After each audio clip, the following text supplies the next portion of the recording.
welcome back to the Ink Sink. I am Annie. I'm Kaylee. And this is the publishing podcast for the rest of us, where we are talking about books and news and writing and reading. And this is the episode of 9 million trials.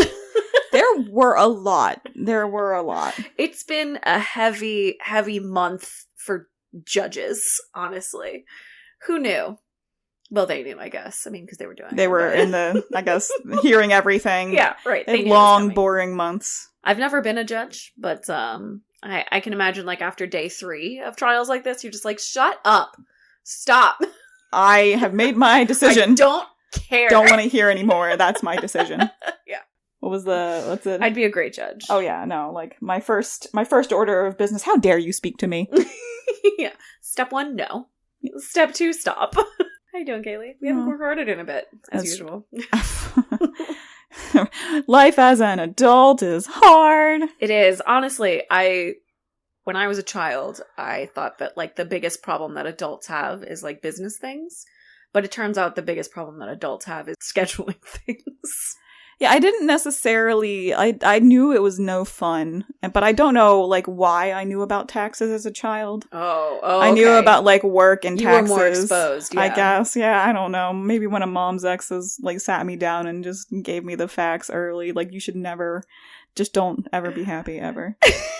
And I was like, well, thanks, Dave. It will end badly. That was nice. I appreciate that as a 6-year-old. Right. Well, at least it, set me up well, I guess. Right, yeah, you were disappointed at 6, and then you couldn't be more disappointed later. Carried the torch on. And some say she's still disappointed to this day. Legend says she's out there somewhere with a frown on her face. Big sigh. She doesn't actually. Kaylee has a large smile on her face the vast majority of the time. I won't be happy in your state, otherwise you're just going to be miserable all the time anyway. It's true. You have to pay taxes whether you're happy or sad, so. You're not wrong, Annie. How are you?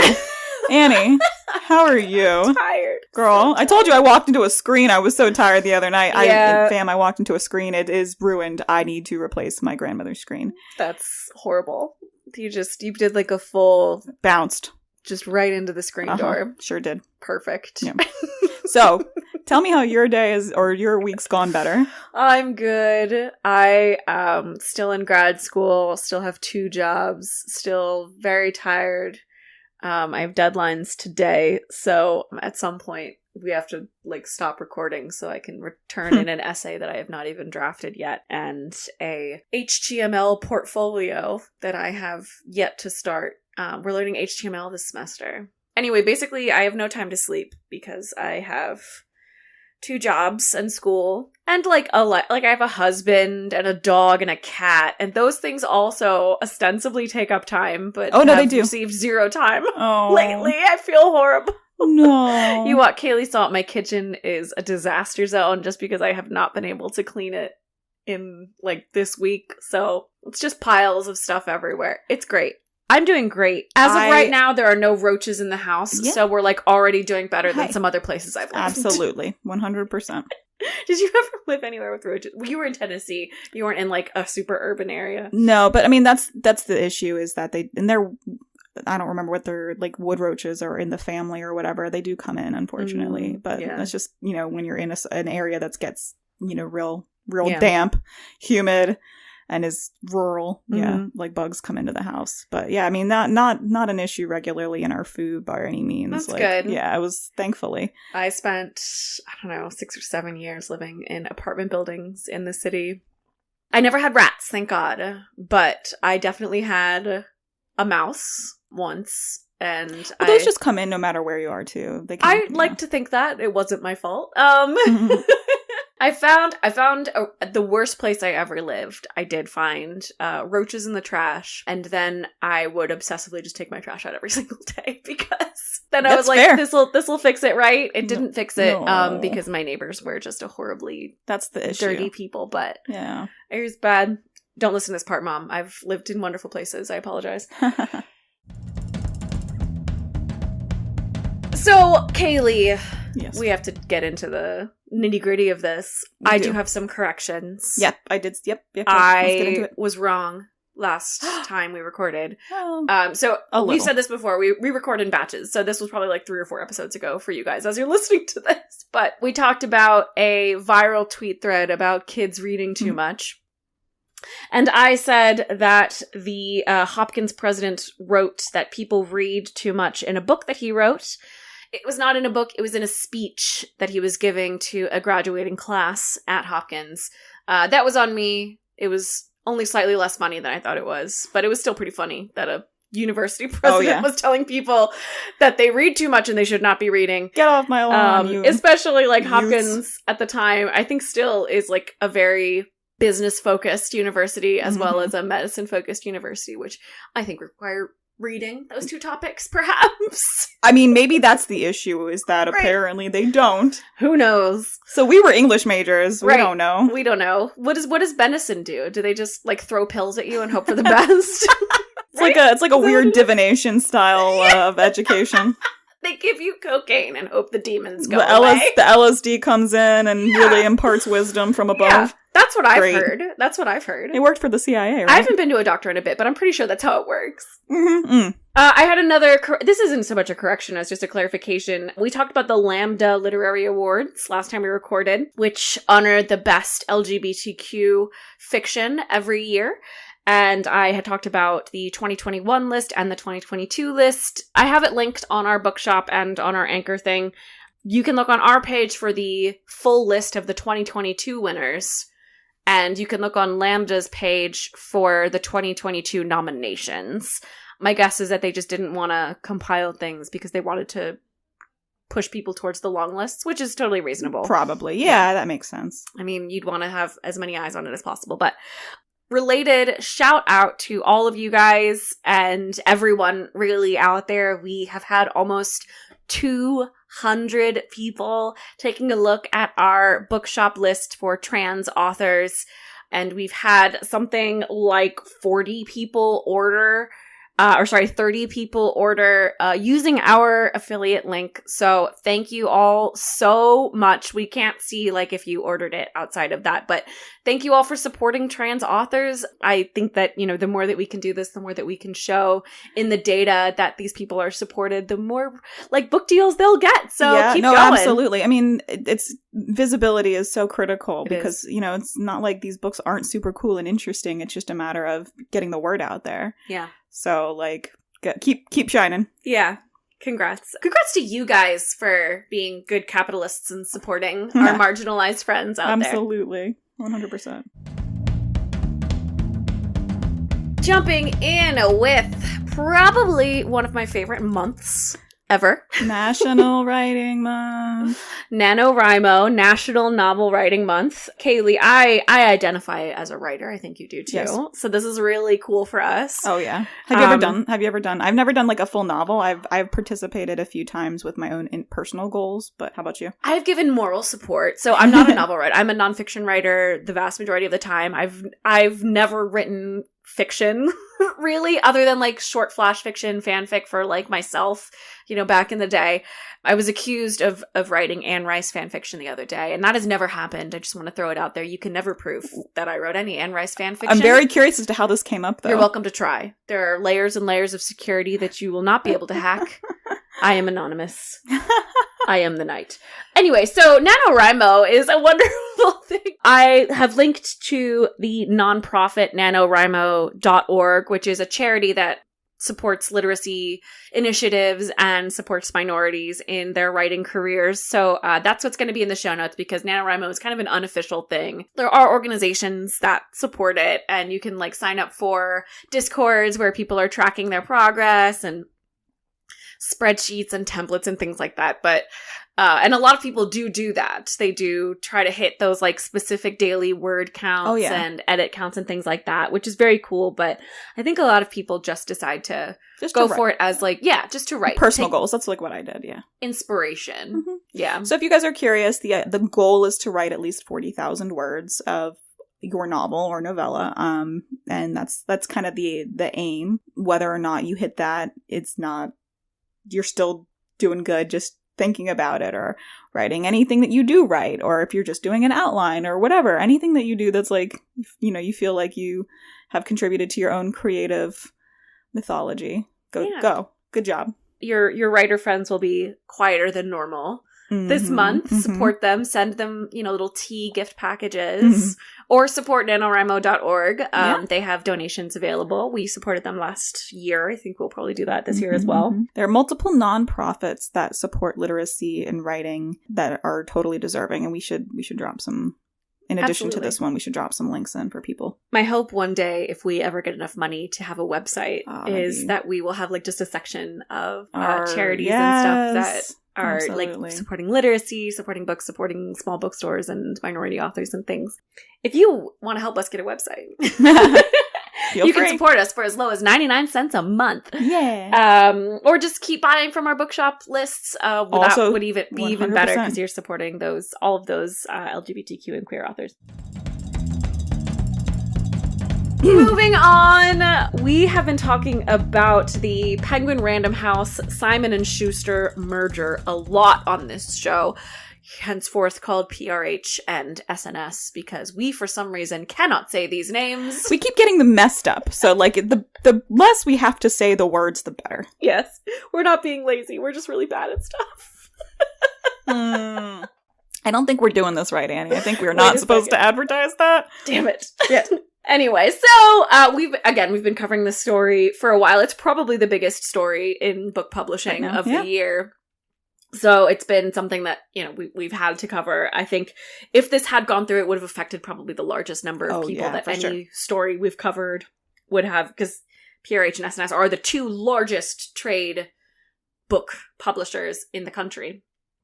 So the short version of this is that a judge blocked the merger. They have not released a full opinion yet, just because there's a lot of personal or proprietary details in the ruling that they're going to wait and let the executives from PRH and SNS strike those out to redact them. But the basic idea, the judge said, is that it would be bad for authors. The end. Yeah. They're like, no, and they're like, but he's like, can you give me proof the way it's not? And they're like, well, we said it's not. And at the end of the day, that wasn't enough for some reason. Yeah. So, yeah, good. Yeah. So the trade book market will remain as is.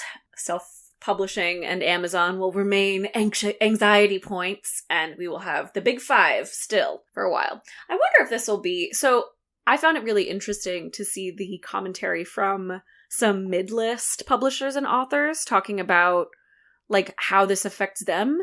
And one person brought up that this is it might be an early warning sign that maybe we'll be seeing more mergers, but in the smaller space, the small publishers, the smaller imprints, and things like that. I wonder if we will. I don't know if that'll affect authors as much. I would say actually that would be better, because that would do what they said it would do, which is give them more money to offer to more authors. But yeah, I mean, that yet. It would just depend on the market, probably the local market, and the impact or the footprint of the publishers in question, probably more than anything. But yeah, I mean, I would definitely make that argument on the smaller scale, whereas there is absolutely evidence on the larger scale that after a certain point, the beast is too large and corporate interests become too prevalent. And that's when your shareholders become involved and you care less about the community. We'll see. This entire saga has been pretty entertaining, though.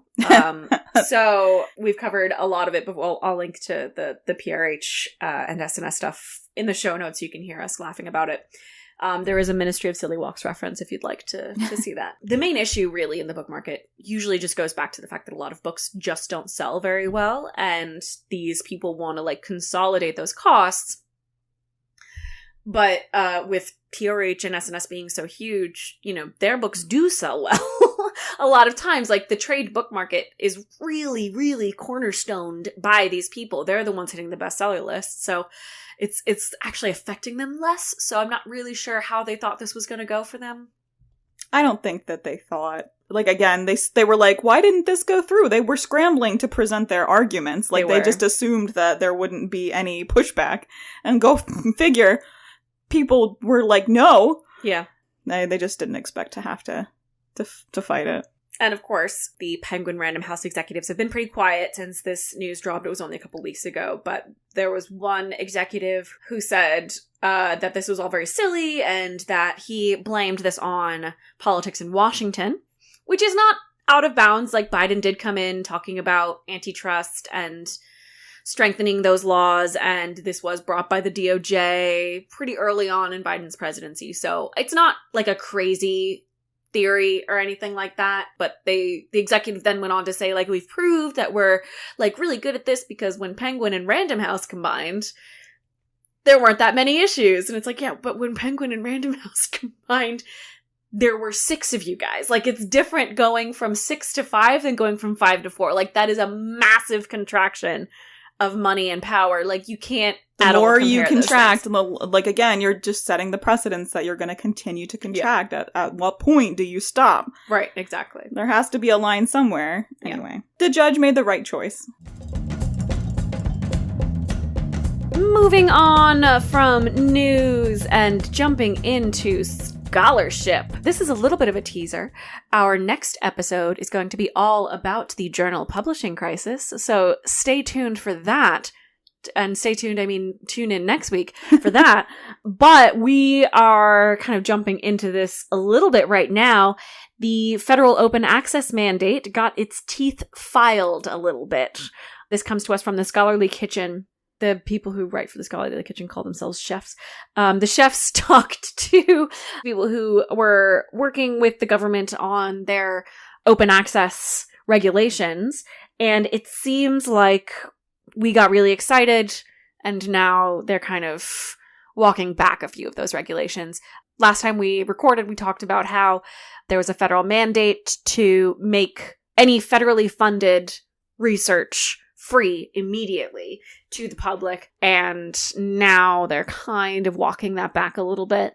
It's still, it seems like, being worked out. It seems like there was a lot of fanfare up front, and now they're kind of quietly realizing that some of the practicalities need to change. Yeah, it's unfortunate. Like, I guess I can only say that probably they're hopefully made these updates because they don't have all of the details worked out. They are working through it still, and will come back in a year or two with updated legislation again. Yeah. Proposed changes or whatever, amendments. But let's hope, because, I mean, with the way that it's written now, like, there's no teeth. Well, I don't know that it's filed down so much as been totally defanged. Yeah, there's no legal obligation at this point. So there's, like, any lawyer coming into this is going to laugh, you know? Like, yeah, it went from basically a mandate to a recommendation, which is kind of sad. I was really excited for, you know, the state of scholarly research, but it seems like the federal government still isn't prioritizing it. Sad face. Yep. We'll see where it goes, though. We will keep you all updated. Moving on, Kaylee, I went on a field trip. You did? Hey! You went to that ethics and publishing conference, didn't you? I sure did. How did you like it? So the ethics and publishing conference, there were a lot of publishers there, a lot of employees for trade groups, and then a lot of students in the George Washington University publishing program, which I am a part of as well.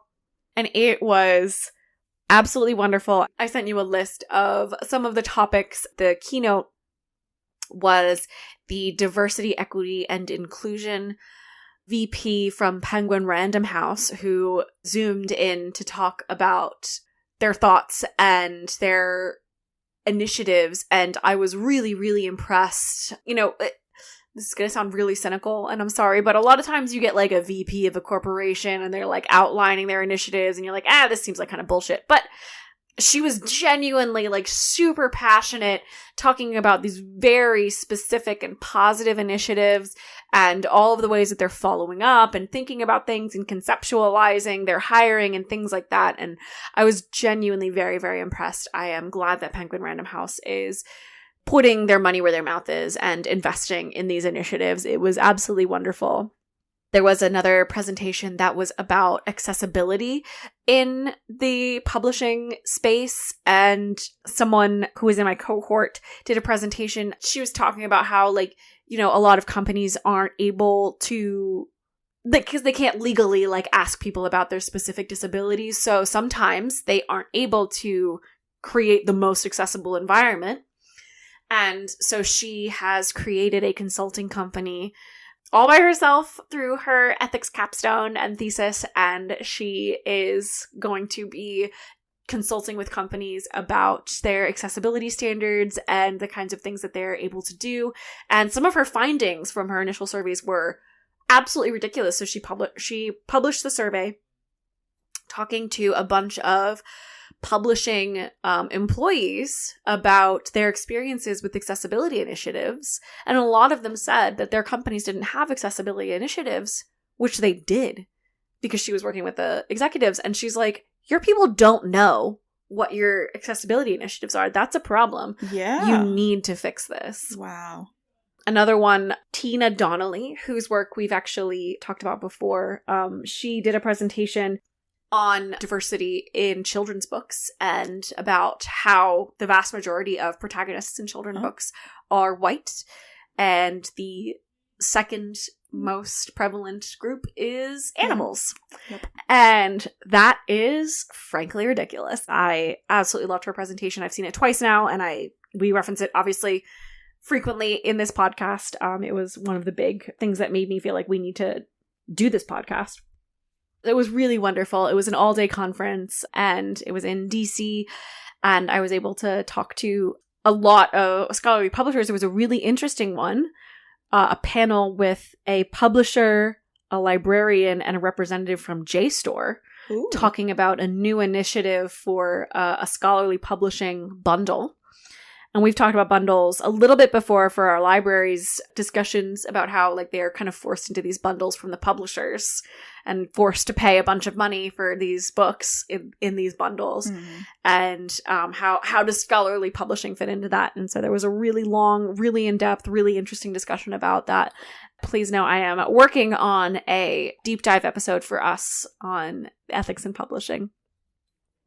Also related, Penguin Random House just released its latest diversity. Yeah. Did I put this in your? You did. Okay. You did. It was at the top. The latest diversity statistics.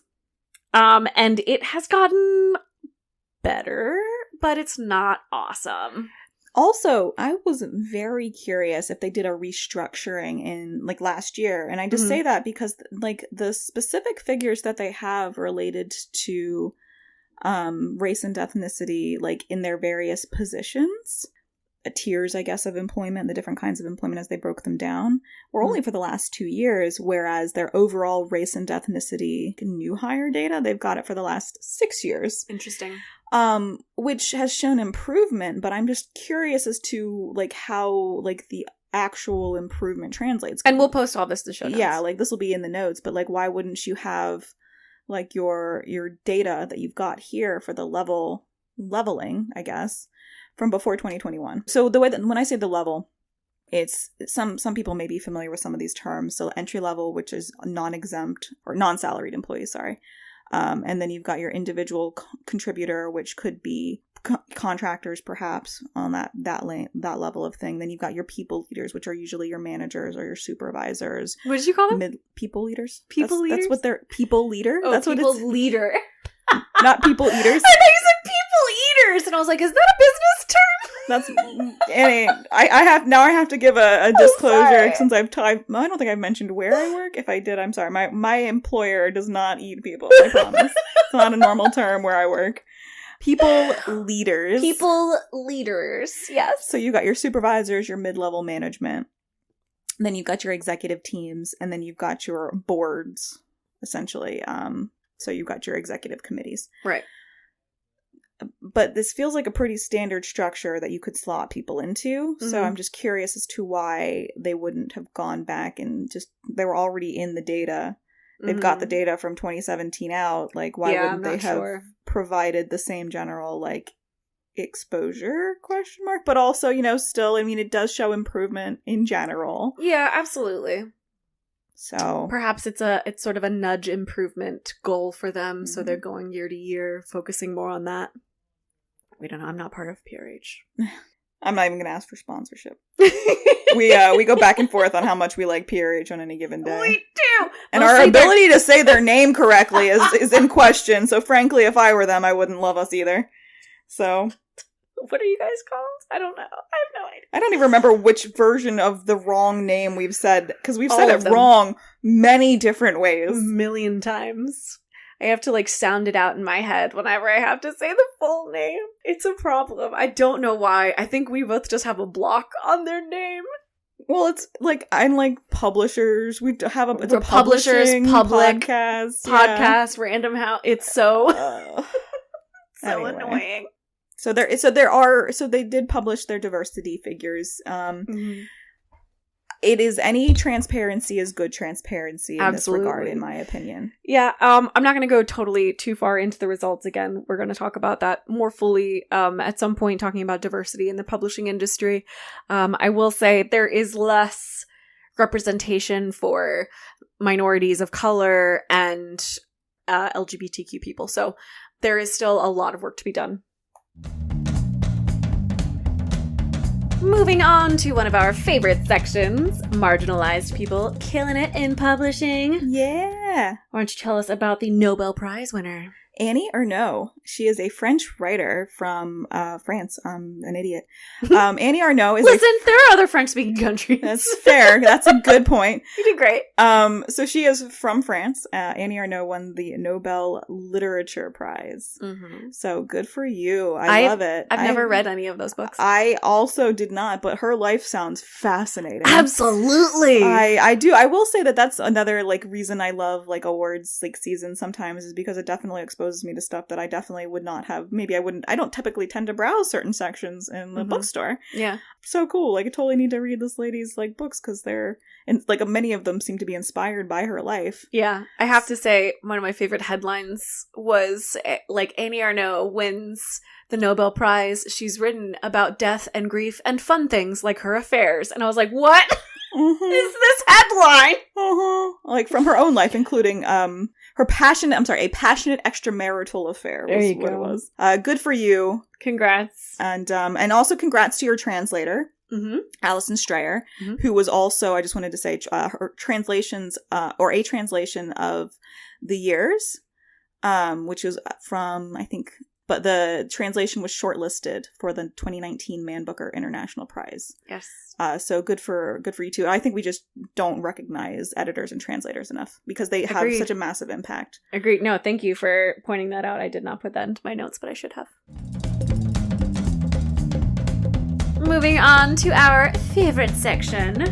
Kaylee, what are you reading? What am I reading right now? That's an excellent question, Annie. Something cool, probably. No, I've just been working, honestly. Same. More.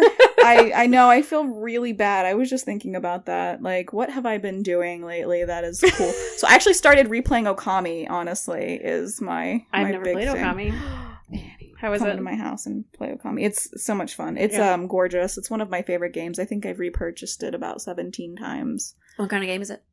So it is, it's an RPG. Okay. It's very similar to Zelda, not quite. As far as like, you go into the various sections, they're open, and you're going to solve the different things in their section and start unlocking additional sections when you get new powers and stuff. But it is a 2D, fully hand-drawn, illustrated game.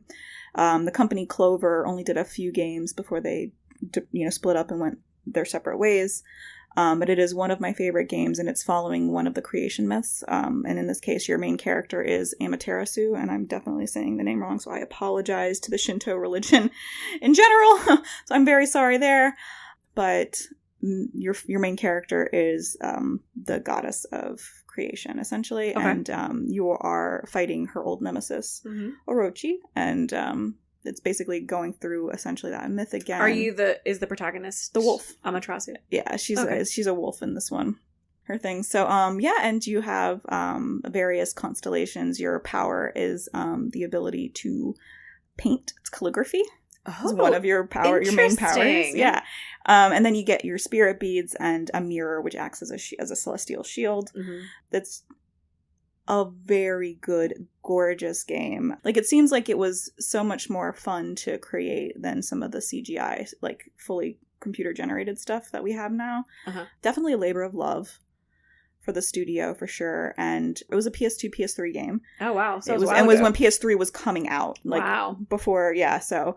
What is the story, since this is a publishing podcast? Right. Sorry. Right. Fair enough. So you're basically, the Orochi is a demon, and a weak human has unleashed him after he'd been previously sealed. Damn weak humans. I know, we're not great. So Amaterasu has taken a nap after the last time she fought him. Like she does, yeah.